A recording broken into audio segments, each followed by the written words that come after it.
Welcome to the Poisoner's Cabinet. I'm Sinead. And I'm Nick.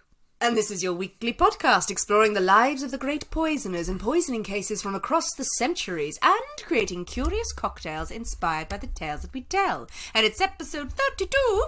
Are we sure this time? Yes, we're sure. We're sure. Marvellous. We're sure it's episode 32. All right, full disclosure, everyone. The normal episodes are fine, as far as we know. We have miscounted the Patreon ones, and there's more episodes than we thought. Which is not a bad thing to be, really. No. It'd be worse if there were less episodes than we thought. If we've been lying If we've been lying. It's episode 406! Someone actually said we're actually technically up to episode 12, even though we called it 11. But someone's... How? Why? Because we did 2 episode 6s. I've labelled them Yes. wrong. But then someone's pointed out that we should just have no episode 13 in a very Emma I can go with James that. way. Yeah, I like that. How are you, Nick? I'm actually going slightly insane. Oh, it's been a hell of a week. It's been a hell of a week. What did you do? Oh, is it just life everything. in general? Just life in general. It is just work is mad. Oh. And I've taken to drinking quite heavily. We've just been talking about how you haven't drunk for 3 days. But now I'm going to drink all the drinks. And I haven't drunk for 2. Yeah. And we actually feel like it's been a month. I'm turning into a big proponent of the binge drinking. So That's what lockdown does to you. Yeah, actually. indeed. The periods of time where you don't drink, you go, I am some sort of health guru now. Any poisonings this week? Oh God, no! But probably I haven't left my office, so You're so mad and tired that you don't know what you've been doing. yeah, indeed.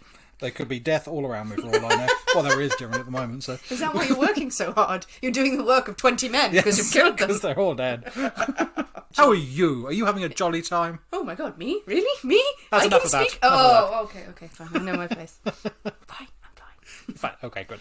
Well, you know what we should do before we go any further? I think in this week of madness, it's time for some thank yous. We've got to thank our lovely Patreon subscribers. Equally mad people. Thank you. Mad with love. Mad, delightful, wonder people. Very sexy. So thank you so much to Brianna M. Huddock, Misty Miller to Ashley Fisher.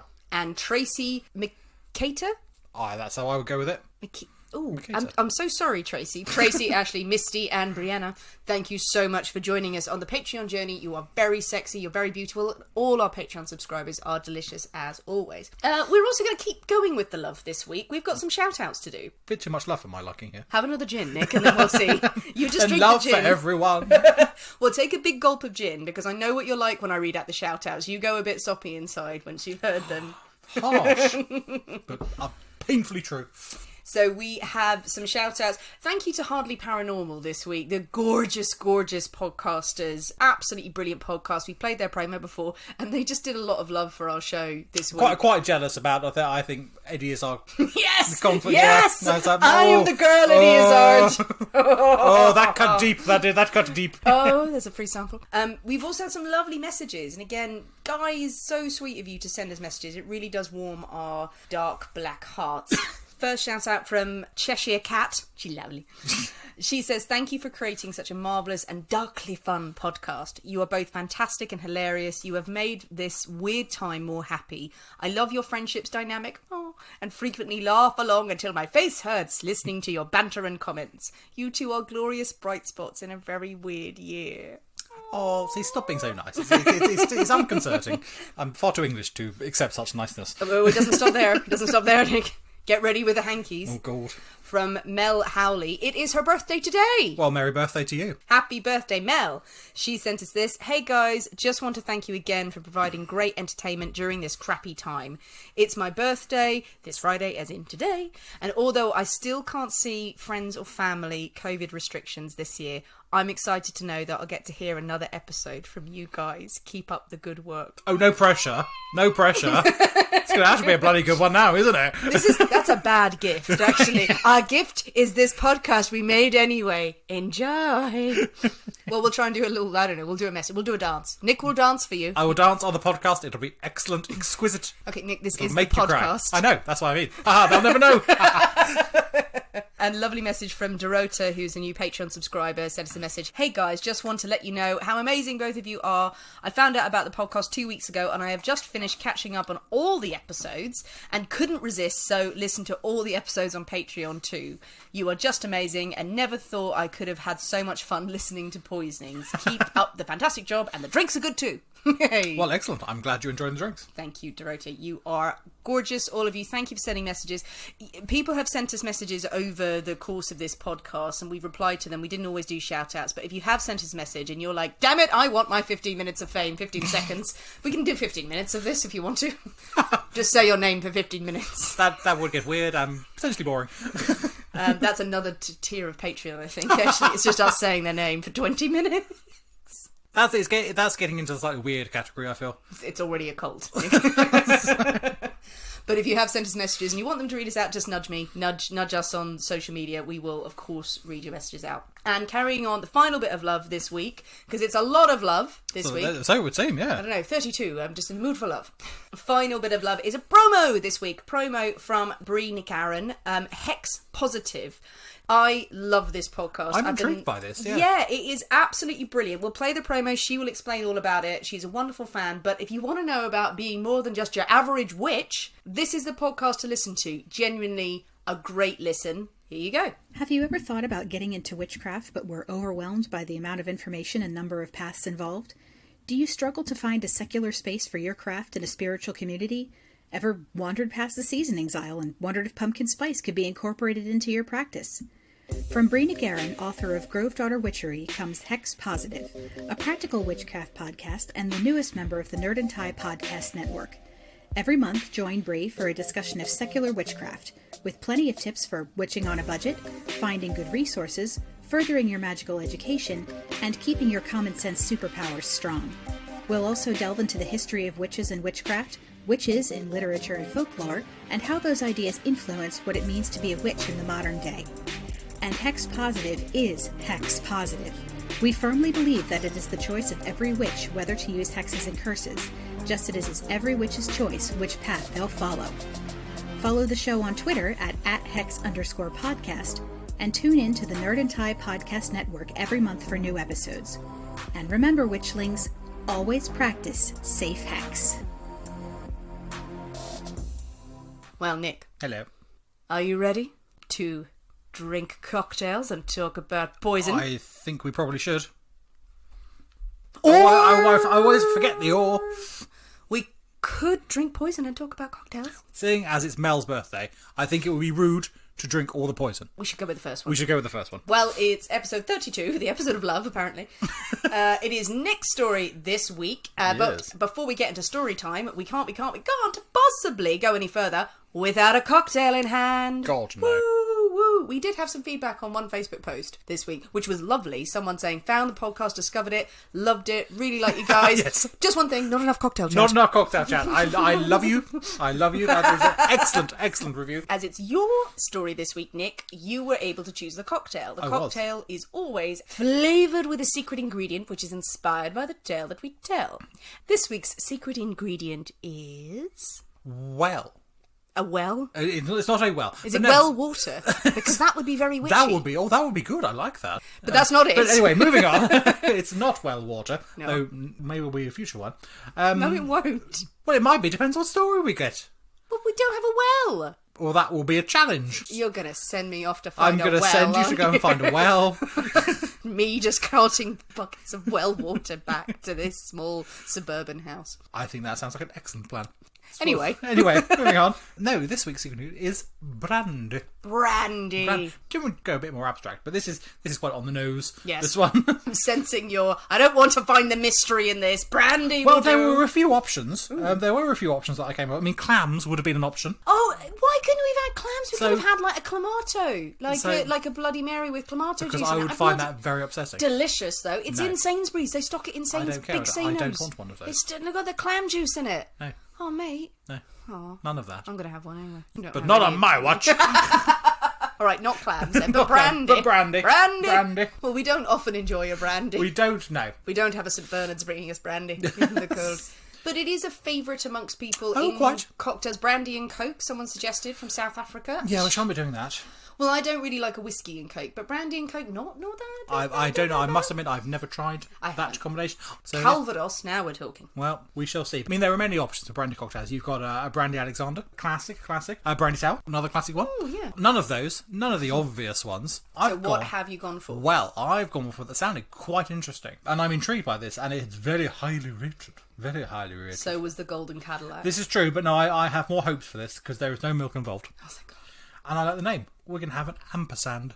An ampersand? Yes. Ooh, I like I thought I like that name. I like the sound of that. Oh, look at you and your funny ways. Ooh, ampersand sounds very fancy. Indeed. So, yeah, I'm looking forward to this one. It should be interesting. Without any further ado, I think it is time for us to go to the Poisonous Cabinet kitchen and shake up a storm. So see you in a minute. See you in a bit.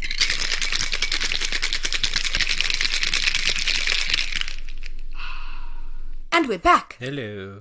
An ampersand. Ampersand. Ooh, it looks very nice. It looks brown. It looks brown. We have a brown cocktail. We don't really have brown cocktails that much. Yeah. It almost looks like a beer. Oh, I suppose it does, actually, yes. Yeah. A nice, refreshing craft ale. No, none of that. Well, it looks like that, but I fear it is not like that. It is not like that in the slightest. Talk us through it, Nick. Well, we have cognac. That will be the brandy. That'll be the brandy. We have gin. Yay. We have a sweet vermouth. Yeah, you like a sweet vermouth. I don't mind a sweet vermouth. Yeah, do a bit of that. We have a bit of Cointreau. Oh, nice. And then some orange bitters. Ooh, boozy. Yes, It's that is it. It's just there's alcohol. there's no fruit juice or citrus or anything like that in there. It's pure booze. Obviously diluted by the shaking. Shaken over ice and then strained. Obviously shaken over ice and strained. Okay. Oh God. So it's just pure alcohol. Well, I think we need this. Well, I think we definitely do. Well, probably not actually, so we'll go even more insane. We'll see what happens. Well, an ampersand, a Merry brown, Christmas. lovely brown drink. Yes. Let's try it. Try it. Let's dive in. Okay. Mother of God, that's strong. It is. It's actually very nice. Oh, I can see through time. I actually very much like that. Oh, you would like that. I do. It's a very you drink. It is a very me drink. It's not a very you drink. It's a you drink. It's not a me drink. It's fine. I like that. I'm going to second sip it because I think it'll get easier on the second, like a Negroni. It'll get easier on the second sip. I'm speaking in tongues. I'm glad I like that because I had to buy a bottle of brandy for What's this. the difference between cognac and brandy? It's just cognac is the region in France, so it's brandy Of but course made it in is. cognac. Well, it's really, really cold, which is nice. What? This is the best thing you can say about the cocktail is that it's really, really cold. Yeah, I don't know. I don't dislike it. I don't know how I feel about it. I think it's just not my cup of tea. It is very much not your usual drink. No, but there's nothing wrong with it. It's very strong. It's full of flavour and it's chilled, which is nice because I think it's probably, I don't know why. I think I'm associating drinks this strong, probably because I'm thinking of cognac and whiskey and everything, and you don't have it that cold. As a very warming, yes, no, that's very true. They're Yeah. usually considered a very warming sort of drink, but this is very cold, so it's a very different way that you would have brandy. Yeah, it's a very different way of having brandy. And if you like this sort of thing, it is very nice. I'm worried for me drinking this because it's incredibly strong. I'm taking little sips and I'm like, oh, this way madness lies. Yeah, you would have one of these. Absolutely. Only one. But wow. Or we'd have two and see where the night goes. Yeah, I'm actually pleasantly surprised by that. Well, chaps, do many of you actually drink brandy-based cocktails? Well, Brandy Alexander and a Brandy Sour, I saw those two mentioned. Classic brandy cocktails. Yes. Don't have the yes. ingredients for those. Didn't make them. So now we have just this So now we all have the an alcohol ampersand. in a glass. Oh, well, there we go. An ampersand. Great name. Good name. Very nice drink if it's your cup of tea. Chilled. Cold. Don't know why I'm latching onto it being cold. I'm really worried about how strong this is. Then It's don't drink already anymore. sending me insane. But I want to. I want to see what happens. Well, with our ampersands in hand, yours firmly in hand, you've run down the Absolutely. lane I've finished one already. screaming with your clothes off. I'm just sipping it going, no, Nick, come back. Nick, should we have a story? Oh, we probably should. Yay! It's that sort of time. It is that sort of time. And... Oh, you actually want me to tell the story? Oh, I think you should tell the story. Oh, fine. I think you should tell the story, and I'm going to drink this and see where it leads. Because on the third sip, it's already gotten better. Oh, God. Oh, that's dangerous. Stop drinking it, or not necking it back. I'm not necking it. Yeah. Slowly, slowly. Right, so we are staying in the US this week, USB. but leaving Chicago of the 1910s Okay. and the crazy knitting of Tilly Klimek, and running across the country to New Jersey. New Jersey. New Jersey in the 1830s. Yes, where we meet Lydia Danbury. Lydia is 16 and living with her uncle after the unfortunate death of both of her parents when she was 9 years old. Oh, nice. How did they die? I don't know. Did they get in her way? Potentially not at 9 years old. You think he started early. Not quite. She is working as a seamstress and living a fairly uneventful life. She is a devout Methodist, and through the church, she meets soon-to-be husband, Edward Struck. Struck? Oh, good name. Yeah, Edward but Struck. Does not bode well for a husband. Edward is a blacksmith. He likes striking things. Really? With a hammer. Is that where his name comes from? Well, I don't know, but he's a blacksmith. And he is already a widower, and he with 6 children from his first marriage. That's a lot to take on for a 17-year-old. But she seems to be smitten in love, and they are soon married. Lovely, and she is delightfully happy, and all is well. They decide to start their new life together and set up home in New York City. Bright lights, exciting city. times. Lovely. Exciting times. The Big Apple. The windy town. No. Not in the slightest. They seem to have a very good life together. And over 7 years, Edward and Lydia have a further 6 children together themselves. Jesus Christ. So that is a huge household now. How big is their house? Well, it was quite a large apartment. Children in drawers and things like that. Well, wherever they live, it's going to be cramped. Okay. And with such a large family to support, Edward decides that he needs a better job. This smithing is not bringing in the appropriate money, and he becomes a police officer. Oh, very nice. Stroll in the beat. Exactly. Respectable, sort of the earth sort of chap. Beating up the Irish as he goes. Well, yes. But one day, after he's been a cop for a few years now, he is called to a bank robbery. Now, we don't know what happens at this bank robbery, but it must be something fairly significant, because he is accused of cowardice by witnesses at the robbery. Yeah, but witnesses there say, no, he didn't do what he should have done, he wasn't up there beating the robbers with a truncheon or whatever. Just do stop, or I'll say stop again. Come back, it's my job. And he is accused of cowardice. Oh, yeah, what did he do? In the line of work, so don't know exactly. Bad cop, but because of this, he actually loses his job. He is fired from the force. Who would trust the police again? That's the one thing you need the policeman to be, is well, brave. Yeah, yes, brave, absolutely. You don't want them turning up to a domestic and then running away going, No. I mean, unemployed, Edward he sinks into a depression. He cannot find another job. Probably his references are not glowing, so he also finds it impossible to get further employment, and he sinks into a deep depression and will not leave his bed. Lydia seems unable to help her husband. There are very few avenues at this time for people with mental health issues. It's either get on with it, pull your socks up, or to the asylum with you. Yay. Pretty much, those are your options. Yeah. Really. But Lydia has decided on a third way. Oh. She has decided on her own methods of helping. Helping the husband along, eh? And one day she takes a trip to the drugstore. Lots and lots of rats in that apartment. So many rats. So many rats need dealing with. Vitamins and crystals to cure them. That's what she went for, right? Yes, absolutely, right. Yes. She stirs a spoonful of rat poison into Edward's oatmeal. No. And after several agonising hours, he is dead. A quick but incredibly painful death from the huge quantities of arsenic that have been stirred into his breakfast that she dutifully sits in bed and spoons into him.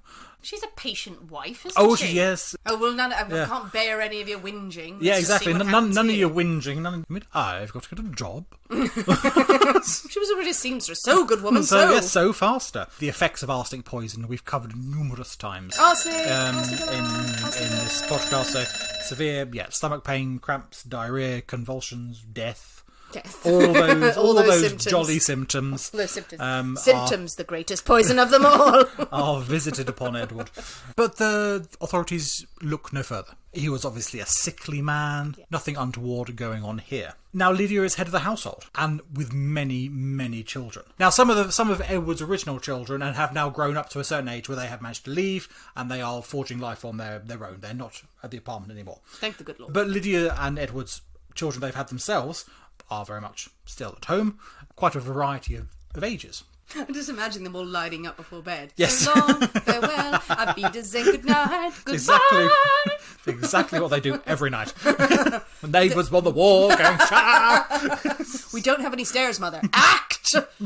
Life isn't easy with so many children to support, and the American Civil War is raging on outside at this time. Hell, So yeah. there is no all support is going towards the war. You've got a woman her husband has died. Well, sorry, get on with it. Yeah. There are bigger things going on in the world at the moment. He was a coward. And he was, yes, he was a coward. So, and all the good men are at war. All the good men are at war. There's no chance of her finding a new husband or anything like that. They're all at war. So it's an incredibly difficult time. Something has to be done, or none of them will survive. Lydia decides her 3 youngest children, oh God, are too much of a burden, and she seems to also think that are they better off not out of it. Martha Ann, 6 years, Edward Jr., 4, and William, 9 months. Oh Jesus Christ. Go. In Lydia's words themselves, the children could do nothing for me or themselves. Oh, lovely. Less than 6 weeks after Edward passed away, 3 children went the same way. That's cold. Oh, it's incredibly cold. She's basically worked it out. Like, oh yeah, get rid of the husband. He's doing nothing. Oh well. Oh, that was so easy. Let's wipe off 3 kids. Oy. Yeah, indeed. And again, nothing is suspected. Fortunately, there has been a typhoid outbreak at this point as well. The symptoms of arsenic poisoning very similar to those of typhoid, and the deaths are accounted to this outbreak. Husband has just died. Husband has died. Assume that typhoid is sweeping through the family. Exactly. These are relatively poor people, not living in great conditions, or cramped, or pushed together, not overly sanitary potentially. It's easily explainable. The older children seem to be old enough to work for themselves. They can stay. They can stay for the time being. You've got to think that the older children, actually having seen this, are scrubbing everything in sight. Oh, for God's sake! Well, look, Mother, I made you a shoe. Don't worry, I'm off down the mines. It's okay. You're 9. It's fine. No. I brought you some coal. They're out there. They're working. They can continue. But there's always a but in these stories. 14-year-old George contracts lead poisoning. He has a job as a painter. He is an apprentice to a painter. See, lead-based paint, such a very prevalent thing at the time, and he falls ill with lead poisoning and is taken to his bed. Now, ordinarily, he would recover, but that takes time, and someone has to look after him, and it's all an awful lot of effort. You can't earn money if you're in bed. You can't earn. There's no sickness. You don't get sick pay or anything like that. He's gone to his bed in one day. I see no signs of life. No, I'm really fine, Mother. No. I'm not dead. I feel happy. Have some nice, soothing arsenic tea. It's not good tea. George probably doesn't have much of the tea, but unfortunately he too is not long for this world. Jesus. Lydia has struck again. Anne Eliza, 12 years old. Oh, leave Eliza out of it. Yeah, she's a sickly girl. She's not well. Well, she can't work. What? You're next. What? You're next. She's 12. She's 12. She's not very well. She's sickly. She coughed once. She coughed once. Couldn't get a job. Therefore, nope, none of this. I mean, thankfully, we also have John at 16, but he has moved out of the house. He was able to get employment and moved out. Fucking surprised. And he escapes his mother's attentions. Last child living at home is 18-year-old Lydia, named after her mother. Oh, and she has got to be shitting a brick right now. She has a job as a retail clerk, so she's happy. She's got a job. She works in a shop. You think she would be safe. Then she made the fatal mistake, the cardinal error. She got the flu. Oh dear. So, as she recuperates in bed at home, the mother soon gets very tired. This is, again, looking after people, lying in bed, wastrels, just not pulling their own weight. Yeah. Out comes the arsenic tea again. And Lydia Jr. is gone. Little Lydia is also dispatched. All these deaths are listed as typhoid fever. They go unquestioned. Do we have a rough space of time that this is all happening in? We're looking within 18 months or so. So this is she's just taking advantage of the opportunity. So this is a very short window of opportunity. So yes, so this outbreak has happened. It's obviously an incredibly contagious disease, so it's going to rip through households and neighbourhoods and things like that. Let's chalk that as typhoid. Be done with it. My mother had typhoid. Oh. She did. Because she was a nurse. She was a theatre sister, and so someone came in with typhoid. I don't know how she caught it and had to be in a room literally with people Yeah. in hazmat suits. But you can imagine it being, sick and vomiting. And my dad and her father were in competition about how much food they could bring my mother, and she couldn't eat anything, and she was getting really annoyed with them. And they were like, "No, come on, get a bit of chicken for you." There we go. Look, I brought you some foie gras. Get out. But yeah, she was like, "Oh, you have to be sealed off because it's so contagious." I don't think Lydia had these concerns. No, I don't think so. Too much food being brought into the house. So now Lydia doesn't have all these mouths to feed. She is a bit more secure. And she's a bit more time on her hands as well. Yeah. She's got a bit more time, doesn't have all these children to look after. And kill. Planning a murder. Takes time, takes it out of you. Time. So now, I've got this free time to get a job, earn a bit of money for herself. Now, the Civil War is still going on, and there is one profession in incredibly high demand. Okay, can I guess? Does she make guns? She does not make guns. Does she make horses? She does not make horses either, no. Well, I'm out of ideas, Nick. I'm out of ideas. Those are the only two possible employment Make opportunities. guns or make horses. Make guns or horses. Lydia thinks to herself, I'm a caring, considerate, helpful, lovely person. I'll become a nurse. A nurse. In the field or just in the hospital? I think in a hospital for recovering people who have been injured and have come away from the front. Well, I know how to get more bed space. There are no stories of her leaving piles of dead bodies in her wake whenever she was moved around or anything like that. It all arouse suspicion. Yes, it all seems rather unremarkable. The war ends in 1865. Demand for her services is very much reduced. So she moves on from nursing, back to New York, and gets a job selling sewing machines. Oh, very nice. In a shop, selling sewing machines. Very delightful, having a nice bit of banter with all the customers who come in, demonstrating sewing machines. You're just assuming this, aren't you? What do you mean she's a very popular person? No, there's one particular customer who, I don't know why he is in the market for so many sewing machines, but he's a repeat visitor. Perhaps he owns a tailoring shop or something, a factory or something, and needs sewing machines. But he is very impressed with Lydia. Maybe he fancies her and he just keeps buying. Well, potentially. We've all done that where you fancy I have someone not bought many sewing machines because I fancy someone. Well, I mean, it depends who you fancy, really. If you've just gone by going, look at all my sewing machines. Man name is John Curtis. As we said, he's very impressed with Lydia. She was good with customers. She seemed very personable, very reliable, and her experience as a nurse intrigues him as well. He actually hires her to look after his elderly mother. What kind of conversation did they have? I don't know, they're having general chats about, you're new here, what did you do before? Oh, I was a nurse, I did all these things. Like, if he's coming in buying lots of sewing machines, he clearly fancies her, so he's coming in buying sewing machines. What are you doing? Oh, you're a nurse. I have a sick mother. Come and look after her. Or they had very intimate chats, and you were like, oh, you were that kind of nurse. You must meet my mother. No, none of these things happened. Oh, he just innocently was buying 16 sewing machines and then said, come and look after my dying mother. Yes. He's a madman. And she went, yes, I'm bored of selling sewing machines now. Just walks out of the shop that day. I just leave. Knocks the sewing machines over as she goes. Going to go and look after John Curtis's mother. And after a few months living with the old lady in Connecticut, don't know her name, the mother, she has established quite a reputation in the local area. Professional, respectable nurse, well liked around town, popular with the neighbours, a regular at all the local stores and things which she does and goes and runs her errands and things like that she needs to do. And she soon sets her eyes on a new chap, Dennis Hurlbut. Dennis himself is a widower and quite a wealthy man. Ooh. Yes, he's got a bit of money. He owns a farm just outside town. Is it a sewing machine farm? It is not a sewing machine farm, nor do they make horses. Or do they make cotton for the sewing machine? But the farm has been neglected. It needs a woman's touch. A woman's touch. A woman's touch. Sorry, I know that Calamity Jane song. It's been left too long. The doilies are getting dusty. They are. Oh, God, you don't want a dusty doily. No, the cowls haven't been polished for years. Yes, as we said, it needs a woman's touch. Lydia's charm convinces Dennis that they should probably take things slowly to begin with. Don't want to get rush into things. What, in their relationship or in... Just in, their general courtship. Right, okay, not with the polishing of the cows. Not with the polishing of the cows. I mean, that, have at it. To be honest. There are loads of them. Get through them as quick as you can. I mean, to begin with, she agrees to come and work as a housekeeper. But I'm sure that's probably something of a ruse. But it allows them to be in very close proximity, and she probably moves into the home Yeah, and she's looks living there. after. I'm the housekeeper. Yes. Here's my underwear. Leaves her pants out on the washing line and all sorts Oh of God! things. And those are old woolen pants, long ones. They're like scandal. Very soon they are engaged. On November the 22nd, 1868, Lydia and Dennis are married. Lovely. And it's a delightful little ceremony. And everyone wishes the couple well.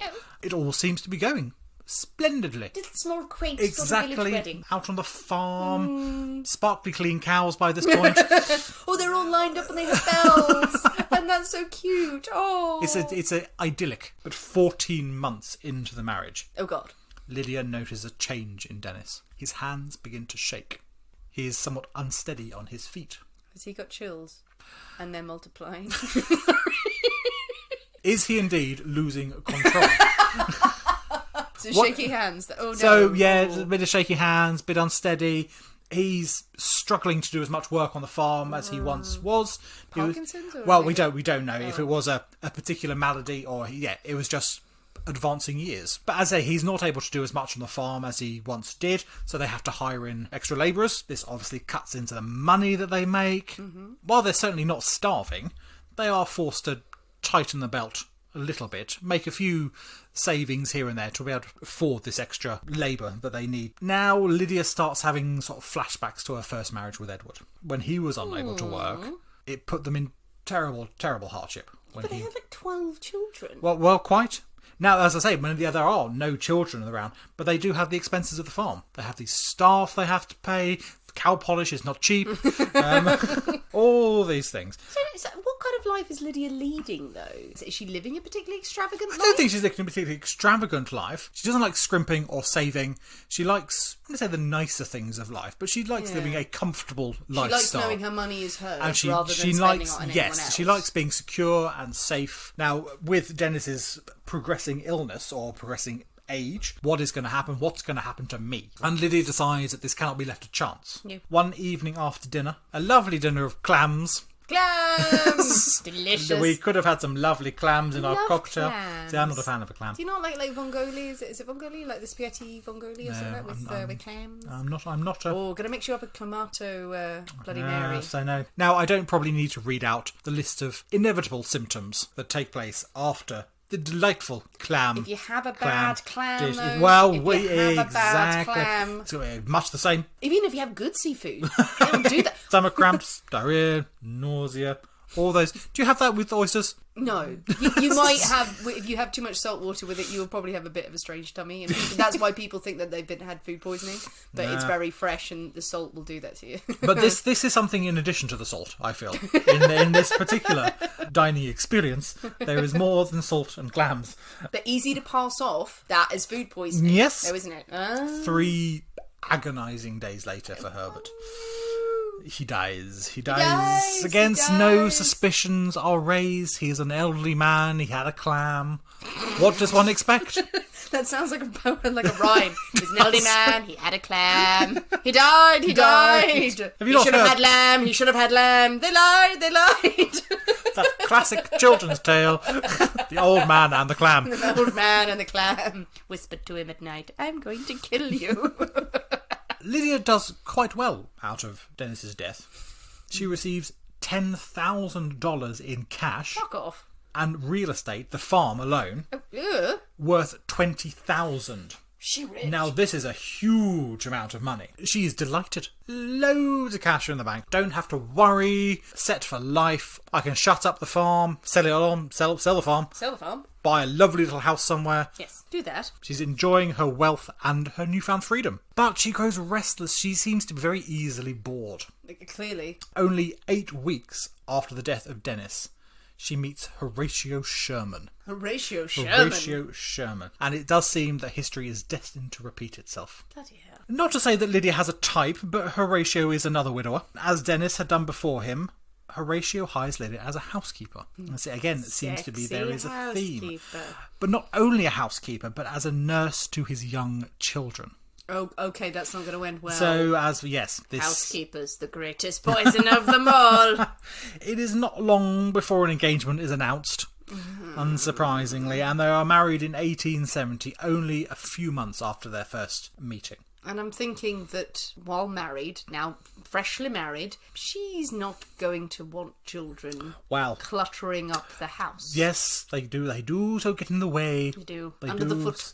But it would seem Horatio is actually not really the man that she thought he was. Bastard. He drinks. He's a heavy drinker. And some reports say that he is unfortunately violent. Yeah. Towards Lydia. Now, some people sort of not explain it, not excuse it, but say the reason for that is he is very, very recently widowed. So the grief of the loss of his first wife and the mother to his children, and he has moved on incredibly quickly. So that's why he's drinking and punching people. Well, yeah, punching. No, we cannot excuse the punching, but that's why he's drinking so much. Is still the grief of his first wife. He doesn't want to be alone, so he's moved on incredibly quickly. But one thing he certainly does enjoy is Lydia's money. It is quite good. That is quite a temptation. And she has an awful lot of it. Horatio spends all his time at the bar. And Lydia is not at all happy about this. She is stuck at home looking after 4 young stepchildren. Yeah. While their father, her husband, is drowning his sorrows. Yeah, she's been taken for a ride. Yeah, so this is not what she signed up for. This is not... No. Being ignored was not in Lydia's vocabulary. She did not approve of such a thing. And one day, in one of Horatio's increasingly frequent and drunken rants, he wishes that his very ill, sickly son is dead. I think just to relieve his suffering. Okay, sure. Lydia decides to take matters into her own hand, as Lydia does. Maybe with the child out of the way, Horatio might just pay a bit more attention to her and not fret so much. She mixes a little arsenic into the baby's milk. Oh, God. And the infant quickly dies. How old is he? See, he is 6 months, so very, very, very young. But, so when they met, horrific. it would have been but a newborn. So I don't know if his first wife actually died in childbirth or something like that. Yeah. So that could well be a possibility. Oh God, that baby's had no nourishment or no... Oh, no, God, indeed. That's horrific. Very unpleasant. But once again, such things are accepted as these things happen. She gets away with it once again. A few months later, 14-year-old Ada comes down with the flu. For God's sake. We know what happens. Will no one wear a scarf? We know what happens when someone comes down with the flu while Lydia is around. Lydia decides on her own particular form of treatment. Arsenic. It's always going to be arsenic, and Ada does not last long. Now, the death of his beloved daughter causes Horatio to go on a major bender. I'm not surprised. Well, yeah, entirely. His young son has died. Baby son has died. Yeah. Ada, his 14-year-old apple of his eye, Lydia's taking things too far. Just like, wipe them out. Yeah, and then wipe them out. Be the centre of attention. Exactly so. But he goes on a major. Just like, no, I'm just going to get pissed. Justifiably so. Well, yeah, absolutely. And he goes missing for days in a bar somewhere. When he eventually turns back up to the house, he is rather worse for wear. Lydia is sick of this behaviour. Absolutely. Well, don't kill his kids. Well, yes, that would be the moral to take away from this. Don't kill someone's children. But she decides to teach him a lesson. Put him off booze for life. Get you off the demon drink. I'd like to see her try. She spikes a bottle of his brandy.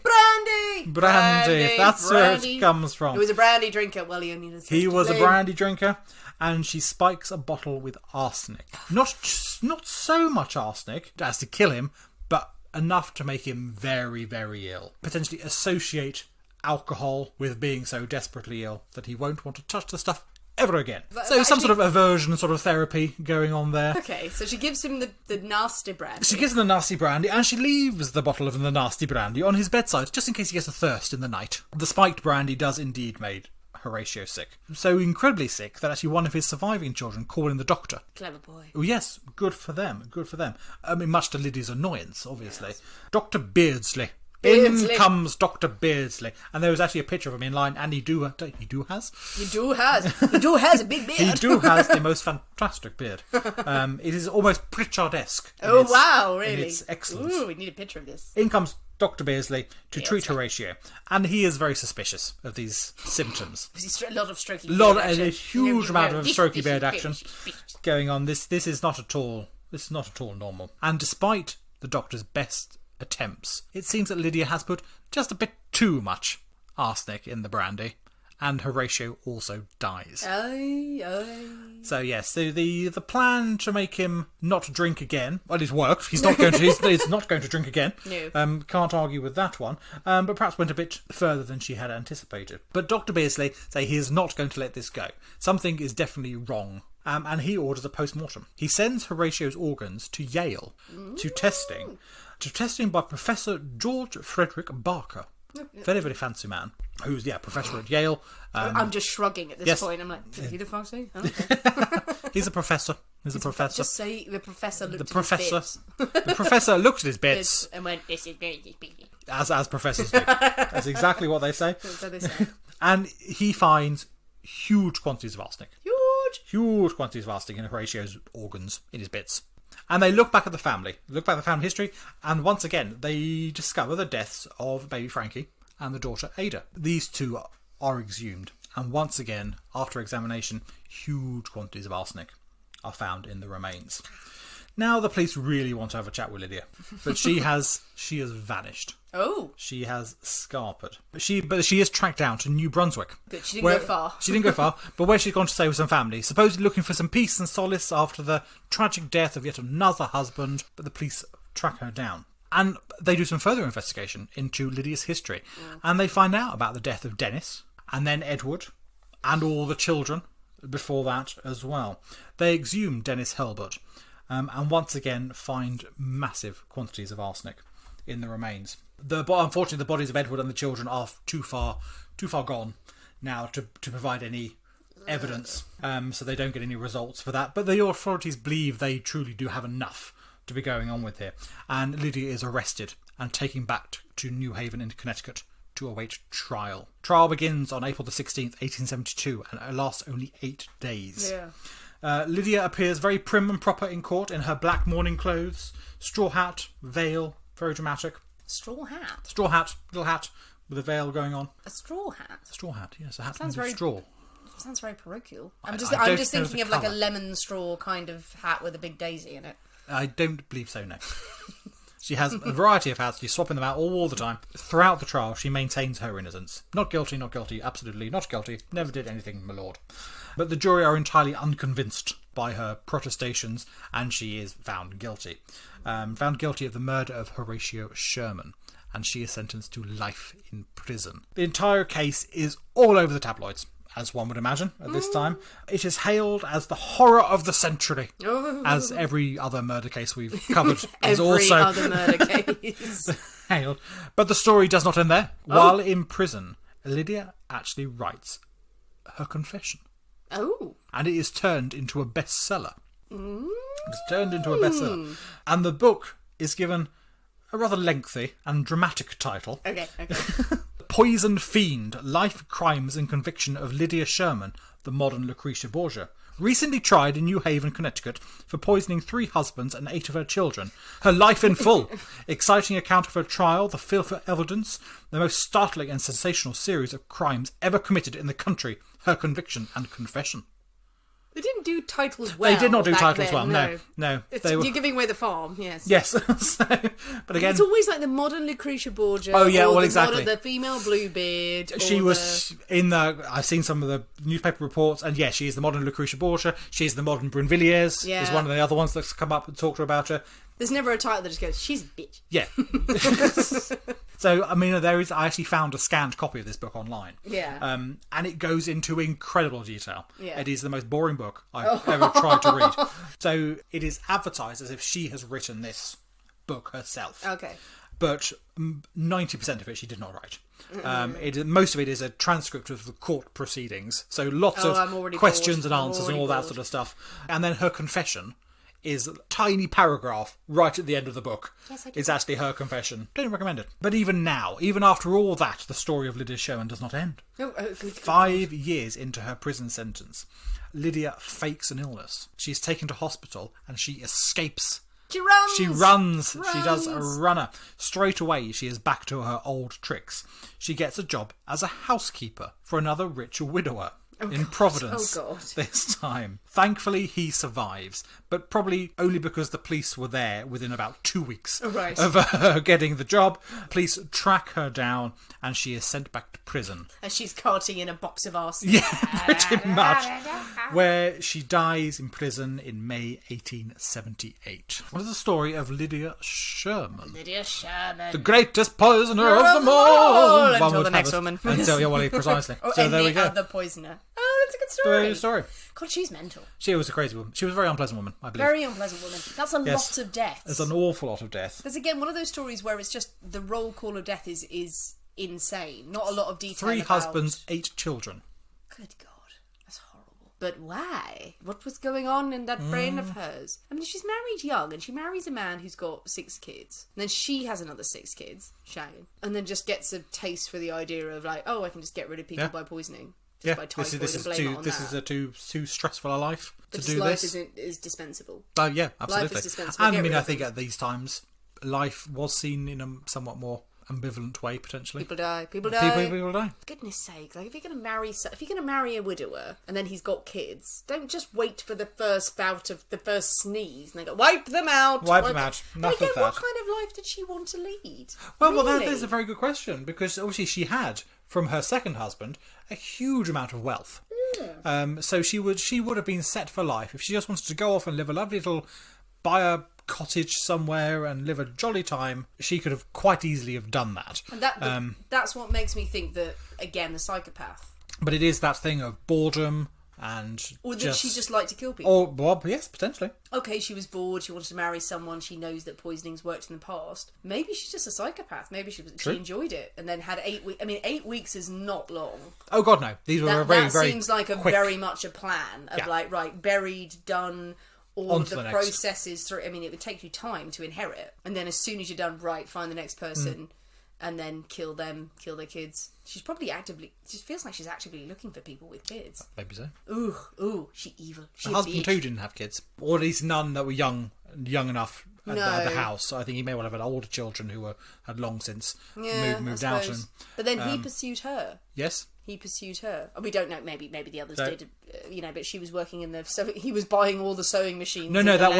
wasn't him. Was that not him? No, that was the other one. that got her to Connecticut. Yes, And then then- she met. then she met him at the guy. grocery store. Oh well, that's weird. I don't know. So- but she's evil. She's evil. Yeah, that's all there is to it. And I like her. Lydia. Do you know Lydia?